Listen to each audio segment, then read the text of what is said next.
శ్రావణ మాసంలో ఉపవాసాలు ఎందుకు ఉండాలి? శివాలయాలు ఎందుకు జనంతో నిండిపోతాయో మీకు తెలుసా? ఈ శ్రావణ మాసం కాలంలోనే సముద్రమథనం జరిగి హాలాహల విషం బయటకి వచ్చారి. అప్పుడే శివుడు ఆ విషాన్ని తాగేశాడు. అయితే ఆ విష ప్రభావం వలన శివుడు తీవ్రమైన వేడిని అనుభవించేవాడు.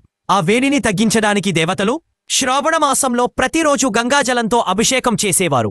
దానికి మెచ్చిన శివుడు అనేక విధాలుగా శుభ ఫలితాలను వారికి అందించేవారు. అందుకే భక్తులు కూడా ఈ నెలలో శివుడిని శాంతపరిచేందుకు అభిషేకాలు, పుష్పార్చనలు, వ్రతాలు ఇవన్నీ శ్రావణంలో చేస్తారు. అంతేకాకుండా ఉక్త సోమవారం ఉపవాసం ఉండిన ఆది ఎన్నో ఉపవాసాలతో సమానమని అంటారు. ఉపవాసం మరియు పూజ చేస్తే కుటుంబ శుభం కలుగుతుందని, ఆయుష్కాలం పెరుగుతుందని, వివాహయోగం మరియు శుభఫలాలను అందించే ఓ దివ్యకాలంగా మారుతుంది. అయితే శ్రావణ మాసం శివుడు భక్తుల ప్రార్థనలకు తక్షణ ఫలితాలు ఇస్తాడు అని తెలుసుకున్నారు కదా. కానీ శివుడు అంత వేడి విషాన్ని ఎందుకు బయటకి ఊలేలేదు?